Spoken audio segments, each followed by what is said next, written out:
Bonjour et bienvenue sur ma chaîne L'éveil selon Nayaé. Je suis Nathalie Bernard, alias Nayaé. Je suis énergéticienne et coach en éveil de conscience. Et je vous propose de nous retrouver chaque semaine pour vous parler d'un sujet qui m'inspire et qui me paraît important de partager avec le plus grand nombre d'entre vous sur un thème bien sûr que j'affectionne particulièrement qui est l'éveil de soi. Alors cette chaîne, je l'ai créée pour vous. L'objectif, il est simple, c'est vous aider en ces temps qui nous bousculent tous à vous sentir mieux dans votre vie, plus en phase avec vous-même et avec les autres, en vous proposant des petites astuces simples à mettre en place au quotidien, que j'ai testé moi-même d'ailleurs tout au long de mon cheminement personnel, ce que j'aime à appeler une petite boîte à outils. Mon but, c'est clairement que vous vous sentiez bien dans vos baskets. Bonjour et bienvenue dans ce 5e épisode de ma saga sur les chakras, dans lequel je vais vous parler du chakra du cœur, également appelé Anahata en sanskrit. Alors ce chakra est le chakra de l'amour et de la compassion. Il se situe au centre de la poitrine, au niveau du sternum. Sa couleur est le vert, son élément est l'air, et l'action qui le définit, je pense que vous l'aurez deviné, est j'aime. Il est lié à toutes les qualités du cœur, donc l'amour, la paix, l'empathie, le partage, le respect, la gratitude, l'honnêteté, le pardon, la joie, etc. Le chakra du cœur est très puissant et il impacte très fortement notre système énergétique car il permet l'expression de nos émotions, de nos sentiments, à l'égard de notre environnement et de nos relations avec les autres, mais aussi avec nous-mêmes. C'est lui qui renforce notre capacité à aimer. Et attention, quand je parle d'amour, ce n'est pas uniquement pour les autres, mais aussi pour nous-mêmes. Car pour moi, avant d'être en capacité de pouvoir donner de l'amour à quelqu'un, il est important de d'abord s'aimer soi-même. Et par expérience, je peux vous dire que vous ne pourrez pas être totalement ouvert et à l'écoute des autres de manière authentique si vous n'êtes pas dans l'amour pour vous. En fait, c'est comme si vous donniez quelque chose à quelqu'un que vous ne possédiez pas. Ce chakra est le point d'équilibre et d'harmonie entre tous les chakras, puisqu'il se situe entre les 3 chakras inférieurs et les 3 chakras supérieurs. C'est lui qui transmute les énergies du plan terrestre en énergie du plan spirituel et vice-versa. Donc l'équilibrer est une étape nécessaire si on veut réaliser une guérison intérieure. Pour rappel, il est lié au 3e chakra, le chakra du plexus solaire. Donc quand un chakra du cœur est équilibré, eh bien cela apporte l'acceptation de soi et d'autrui et une grande ouverture d'esprit. Il nous amène à écouter notre cœur et notre corps, à être tolérants et généreux envers nous et envers les autres et à exprimer nos sentiments naturellement. On est jovial, bienveillant, serein, altruiste, on vit dans le partage, la gratitude et le pardon. Et tout cela nous amène de fait à vivre des relations harmonieuses, donc épanouissantes. Parlons maintenant des effets d'un chakra du cœur déséquilibré. Alors, dans le cas d'un chakra du cœur carencé, eh bien, on bascule à l'opposé. En fait, on a le cœur lourd et nous aimer et aimer les autres devient un exercice difficile. Les beaux sentiments liés à l'amour vont laisser la place à des émotions et des attitudes nettement moins chouettes, telles que la rancœur, le jugement, l'égoïsme, la jalousie et l'antipathie. Notre humeur est changeante et on devient de plus en plus exigeant, impatient et indécis. On se méfie des autres, on devient possessif, on a peur du rejet et besoin d'être rassuré en permanence. On développe donc facilement de la dépendance affective et il n'est pas rare de se renfermer complètement sur soi jusqu'à s'isoler. Les personnes avec ce chakra sous-actif se mettent souvent en position de victime. du style « personne ne m'aime »,« c'est pas de ma faute »,« c'est toujours de la faute des autres », et finalement ne se remettent jamais en question. Ils sont donc très critiques envers les autres. Quand au contraire, un chakra du cœur est hyperactif, eh bien on peut très vite basculer dans des relations toxiques, trop passionnelles, voire dévastatrices. On peut également tomber dans l'égocentrisme et le narcissisme et développer une générosité intéressée. Les humeurs deviennent changeantes, on ressent de la tristesse, de la jalousie, de la colère, et puis on craint l'engagement et la trahison. Le manque d'amour de soi pourra aussi nous conduire à des passions amoureuses non partagées. Quels sont les impacts d'un chakra du cœur déséquilibré sur notre corps? Eh bien, je pense que vous l'aurez deviné, ce chakra gouverne le cœur, mais également la circulation sanguine et le système respiratoire. Il est donc lié aux bronches, à la cage thoracique et aux poumons et impacte également le haut du dos, les épaules et la poitrine.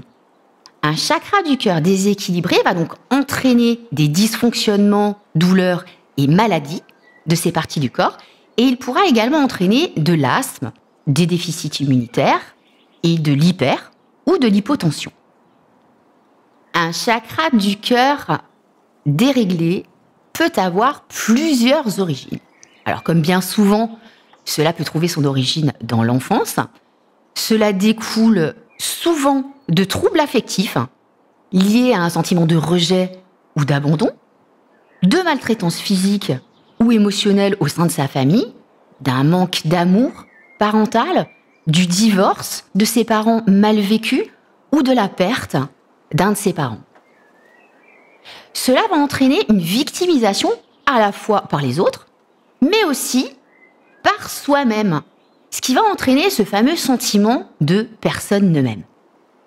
Et cela découle aussi souvent de la perte d'un être cher au sens propre ou au sens figuré, donc d'un deuil mal vécu ou tout simplement de déception dans ses relations amoureuses, amicales ou professionnelles, qui vont entraîner de la souffrance liée encore une fois à un sentiment d'abandon et de rejet, mais également de trahison et ou d'injustice.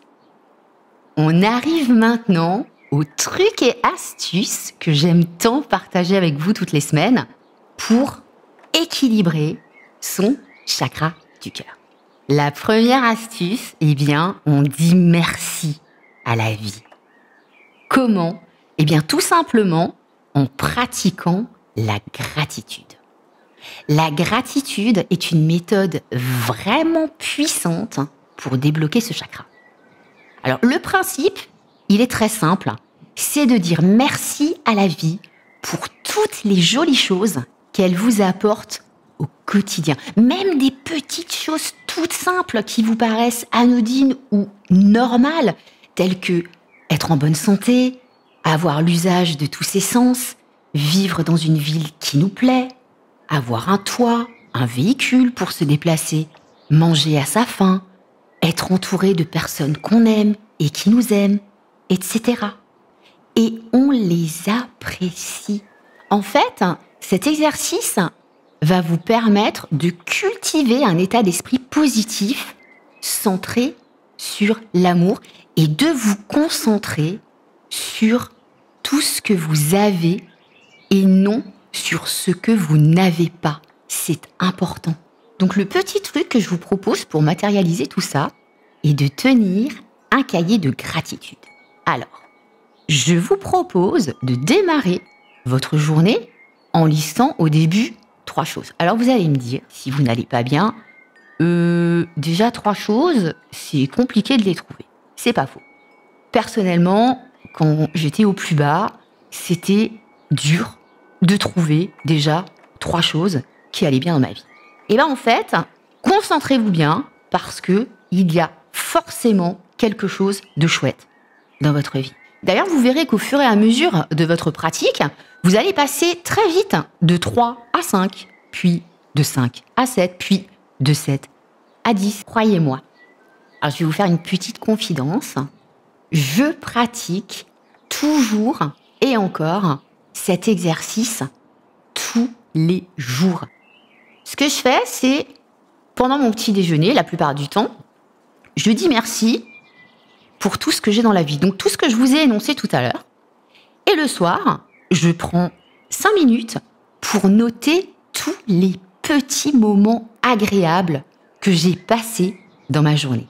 Alors, ça peut être des choses très simples, du style des échanges de sourires, des échanges sympas avec des personnes que je connais ou pas, un travail dont je suis fière, une conversation intéressante ou constructive, une balade avec mon chien, un moment passé dans la nature, un moment passé avec mes amis ou ma famille, etc., etc.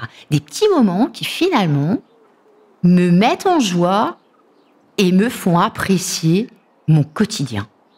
Ce qui est vraiment chouette avec cet exercice, c'est que de noter tout ça, ça nous permet, quand on a un petit coup de mou, et oui, moi aussi ça m'arrive, de relire tout ce qu'on a écrit et de se dire, mais en fait, ma vie elle est chouette quoi. Je passe plein de moments super sympas. Et du coup, ça nous remonte le moral. En toute objectivité, cet exercice a vraiment contribué à changer mon point de vue sur la vie et à revenir à l'essentiel. Essayez et vous verrez. La deuxième astuce, c'est de vous ouvrir à la beauté de la nature. Alors, en vous posant calmement dans un environnement vert, ça peut être un bois, une forêt, une prairie, un champ, un jardin, votre jardin si vous avez un jardin. Si vous êtes en zone urbaine, ça peut être également un parc végétalisé. Et quand vous êtes dans cet environnement, ouvrez bien votre cage thoracique et donc votre cœur et respirez calmement et profondément. Observez bien toute cette beauté autour de vous, ressentez-la et appréciez-la. Vous allez voir, ça fait du bien. La troisième astuce, faites-vous plaisir en vous faisant plaisir à vous et aux autres. Alors, la première chose importante est de cultiver une attitude aimante envers vous-même. On en a parlé tout à l'heure. C'est vraiment important de reprendre contact avec soi et d'apprendre à s'aimer. L'objectif, c'est de faire de vous votre meilleur ami. Alors, pour vous faire comprendre ce que je suis en train de vous dire, je vais vous poser une question. Quelle est la personne avec laquelle vous passez le plus de temps et avec qui vous allez rester jusqu'à la fin de votre existence? Réfléchissez bien. Oui, c'est vous. D'où l'importance d'apprendre à s'aimer, parce que si on ne s'aime pas, on va vivre toute sa vie avec quelqu'un qu'on n'apprécie pas et ça va être difficile et douloureux. Alors, je vous dis pas que c'est simple quand on se sent pas bien, c'est clair.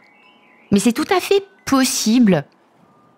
Je vais consacrer un podcast sur ce sujet pour rentrer un petit peu plus dans le détail.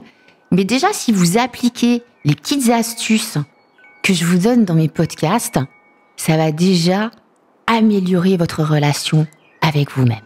Vous verrez. Donc, je vous invite à cultiver une attitude aimante envers vous-même et envers votre environnement. Alors que ce soit votre entourage, les animaux, la nature en général. Et entourez-vous le plus souvent possible de gens avec lesquels vous vous sentez bien, que ce soit vos amis, des membres de votre famille, ou tout simplement votre amoureux ou amoureuse. Appréciez juste pleinement ces moments de partage et de complicité. La quatrième astuce, c'est le tapping. Le tapping, c'est une technique de libération émotionnelle et de reprogrammation du subconscient qui consiste à se tapoter une zone du corps. Alors, on peut effectuer du tapping sur plein de zones du corps, on est bien d'accord. Je vous parle de cette technique pour le rééquilibrage du chakra du cœur parce que je l'utilise encore régulièrement et je trouve que c'est vraiment un moyen rapide et efficace pour tout de suite se sentir mieux. Donc le principe, c'est de vous tapoter, je dis bien vous tapoter et ne pas vous taper, point fermé sur le sternum. Idéalement, je vous recommande de faire ça 2 à 3 minutes. Et vous allez vite sentir un effet relaxant et libérateur arriver. Et puis comme pour les autres chakras, mettre la couleur de ce chakra du cœur dans votre vie peut vous aider à le réharmoniser. Donc, mettez du vert dans votre assiette avec des fruits, des légumes verts, par exemple. Portez des vêtements de cette couleur. Placez cette couleur dans votre décoration intérieure. Et si vous n'avez pas de jardin, ne lésinez pas sur les plantes vertes, par exemple. Et si vous avez un jardin ou un espace vert près de chez vous, eh bien posez-vous régulièrement quelques instants en vous concentrant sur l'herbe, le gazon ou la végétation. On arrive maintenant aux affirmations chouettes. Donc pour rappel, les affirmations chouettes, donc positives, sont un moyen génial pour envoyer de beaux messages à votre cerveau et reprogrammer votre subconscient. Donc pour obtenir de bons résultats, il est important d'être régulier dans cette pratique. L'idéal est d'intégrer cet exercice dans un rituel quotidien, donc par exemple tous les matins au réveil pour bien commencer votre journée, soit le soir, au coucher, juste avant de vous endormir pour bien la terminer. Faites comme vous le sentez. Et si vous disposez de 5 minutes pour vous concentrer sur cet exercice, je vous invite à prendre connaissance de la séance d'affirmation que je posterai dans quelques jours. En attendant, je vous propose de choisir la phrase qui vous parle le plus et de là ou les répéter, s'il y en a plusieurs, en vous concentrant sur son sens, en ressentant la phrase dans votre cœur, au moins 10 fois, à haute voix ou dans votre tête, les effets seront les mêmes, 1 fois par jour. On y va. Mon cœur est ouvert à l'amour. Je m'aime un peu plus chaque jour. Je donne sans rien attendre en retour. J'aime et j'accepte qui je suis. Je mérite d'être aimé. Mon cœur se libère des fardeaux inutiles. Et pour terminer cette rubrique, nous allons faire 2 postures de yoga. On va commencer par la posture du cobra. Vous allez voir défiler des visuels avec ces postures et je vous invite à bien les regarder pour vérifier que vos postures sont correctes. Vous allez vous allonger sur le ventre et poser vos mains à plat sur le sol à côté de vos épaules. Puis, vous allez tendre vos bras en levant votre poitrine et vos hanches et regardez devant vous. Ouvrez bien votre cage thoracique pour ouvrir votre cœur et relâchez bien votre ventre et votre nuque en contractant légèrement vos fessiers tout en gardant les jambes bien collées au sol et légèrement écartées. Gardez bien vos épaules en arrière en rapprochant vos omoplates. Puis vous allez fermer vos yeux et vous concentrer sur votre respiration qui sera calme et régulière. Puis, maintenez la posture au moins 2 minutes avant de rouvrir vos yeux et de vous redresser tout doucement. Passons maintenant à la deuxième posture qui est la posture du pont. Vous allez vous allonger sur le dos, plier vos genoux, jambes et pieds parallèles écartés à la largeur du bassin. Vos bras vont rester le long du corps, paume de main tournée vers le sol. Vous allez essayer de rapprocher le plus possible vos talons de vos fessiers et presser vos 2 pieds dans le sol. En inspirant, vous allez décoller doucement le bassin et le dos du sol en serrant légèrement vos fessiers et pousser votre sacrum vers le plafond. Veillez bien à garder vos épaules au sol et à rentrer votre menton. Puis, fermez vos yeux et conservez une respiration régulière et calme. Vous allez maintenir la position de préférence 2 minutes. Alors si c'est trop pour vous au début, commencez par 1 minute, puis augmentez au fur et à mesure que vous reproduirez cet exercice. Puis, sortez de la posture en déroulant votre colonne tout doucement, pour ne pas vous faire mal, vertèbre par vertèbre. Puis rouvrez vos yeux. On arrive à la fin de cette présentation et en conclusion, je vous rappelle que l'équilibre de ce chakra est essentiel pour assurer l'harmonie entre tous les chakras et donc indispensable dans un travail d'éveil de soi. C'est lui qui nous permet d'être dans l'amour inconditionnel pour nous et pour les autres, nous apporte l'acceptation de nous et d'autrui et nous amène à une grande ouverture d'esprit ainsi qu'à vivre dans le partage, la gratitude, le pardon et la tolérance. Et voilà, c'est fini pour aujourd'hui.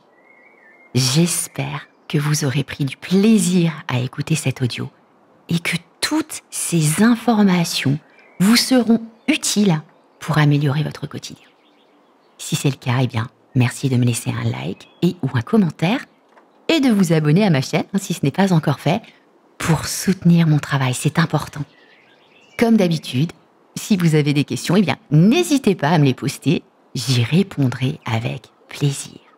Petit rappel, je posterai cette semaine, comme toutes les semaines, une séance de cohérence cardiaque couplée avec une séquence d'affirmations positives, suivie d'une méditation guidée spéciale pour le rééquilibrage de ce chakra. Je vous invite à les écouter. En attendant, très belle journée, prenez soin de vous et à bientôt. Bye bye.